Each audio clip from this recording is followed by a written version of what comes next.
All right, this is If My People Bible reading, and this is Genesis.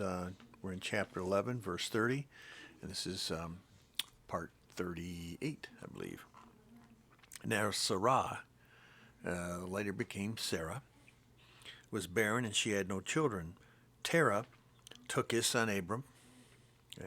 Abram will become Abraham, father of nations. Sarai will become Sarah, mother of nations. The Father has a plan for everyone, including Abraham. And we are believers are Abraham's seed, whether but Abraham was not Jewish, by the way. He was Iraqi. Interesting. You don't hear that in churches, do you? Oh, well, I was going to give you something new here that you need to hear because you don't hear it in churches. So when you talk to a Jewish person, are you Jewish? And say, no, neither are you.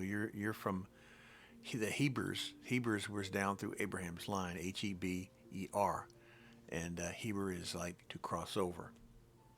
And Abraham, father of the nations, and that is the faith, not the seed, and the bloodline is not nearly as important as the hearing and obeying.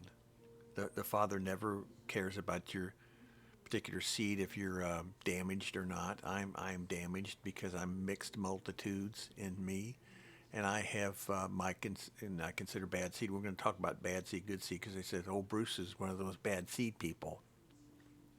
That some people are just plain evil through and through. No, it's not what I'm saying, and but that's what they'll tell you. I'm saying. I'll tell you what I'm saying in just a second. You listen up, because you're going to understand it. You don't hear this in the churches. You don't hear sin, which is talked about in the Bible and written in the Bible more than anything else, more than love. Sin and evil is talked about and written about in the Bible more than love. Wow. But that doesn't get you, you know, that doesn't get you more money in the collection plate. So they'll do whatever's necessary. Terah lived at 205 years, and he died in Haran. Now, Abraham was told by the father, Abba Father, to leave his land. And that's beginning of chapter 12. So before we get there, we'll talk about chapters 10, 11. What we just finished. 10, 11 expound on the bad seed versus the good seed. A definition of bad seed may be expressed by saying he, she, us today, and since the beginning of time, including Adam and Eve. Uh, a bad seed is poorly behaved, immoral person, sinful, especially amongst when with good people. They're always out for themselves. Hasatan plays a large part in spreading this bad behavior, such as lying, cheating, stealing, murdering, sexual deviant authoring. And we can't blame ourselves, or we can't blame Hasatan for all this because we have choice and make choices based upon our own volition and our own judgment. Nonetheless, this world is getting worse, not better. The good seed against the bad seed will lose without the intervention of the author of the good seed, Yeshua. Plain and simple. We should do and fight the good fight, stay the course, but we're going to lose. We're going to lose without Yeshua coming to fix this whole mess. We now live with bad seed in our own bodies in the form of DNA defects that brings about disease, cancer, short lifespans, COVID-19, which is stunning. One of the least dangerous viruses in the last 400 or 500 years is COVID-19, killing less than 1/10 of 1% of the people that it nails. And it usually goes after weak individuals. Usually goes after fat, obese people. And why is it killing more people today than thousands of years ago when it had a different name but was the same kind of stuff going around? Because the world's full of fat, obese people, more than normal. A lot of sitting around, sedimentary type of behavior. That's the truth. Sorry. And people with other defects in them, breathing difficulties, lung problems, the myriad of people that have weak DNA systems. It's going after them. Yeah, people that are on tons and tons of medication for diseases, sometimes it's the medication they're taking that this disease, this virus goes after. So if you were just weak,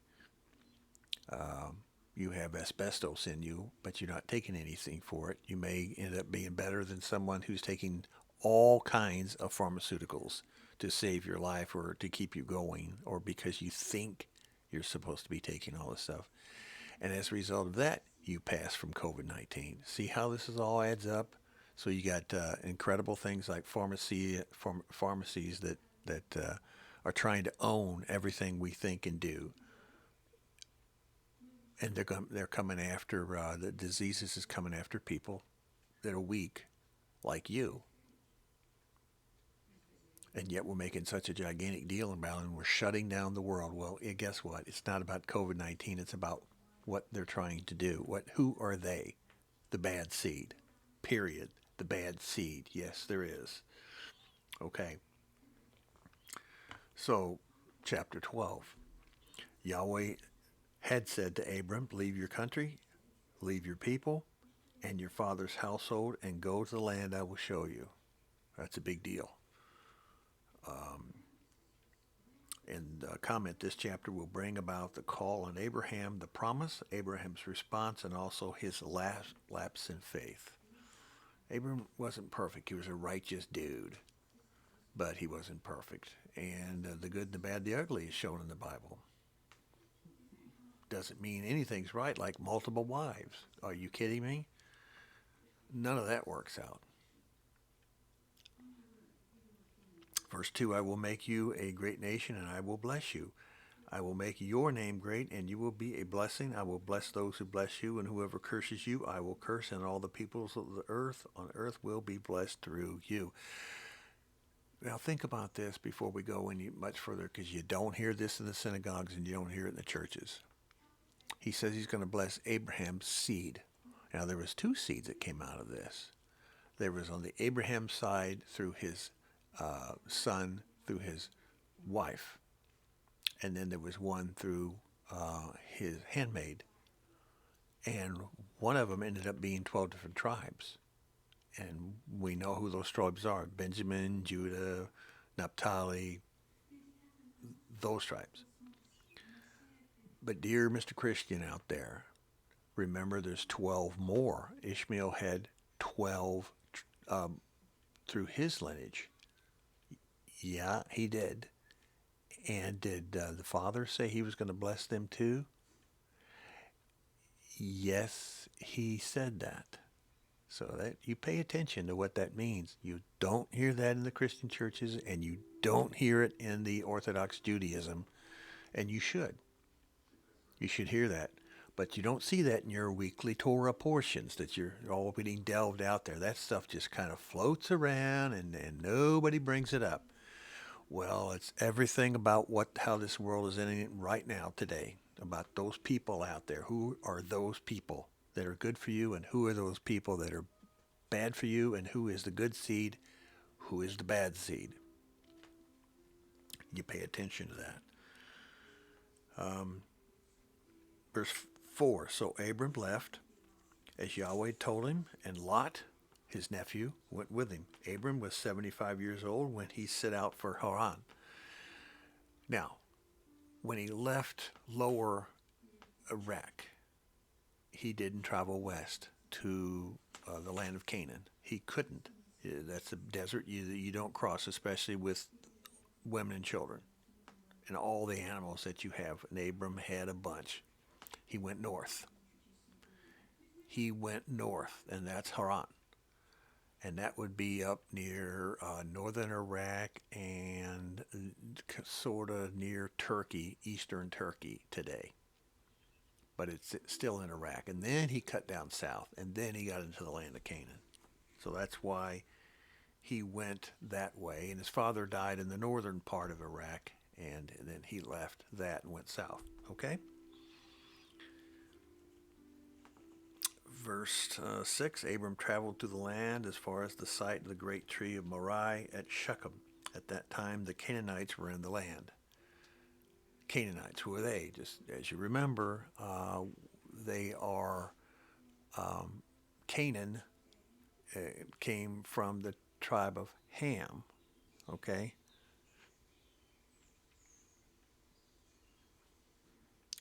Yahweh appeared to Abram, and he said, "To your offspring I will give this land." So he built an altar there to Yahweh, who had appeared to him. Now, appearance would be either a vision, which, in other words, he's there but not there.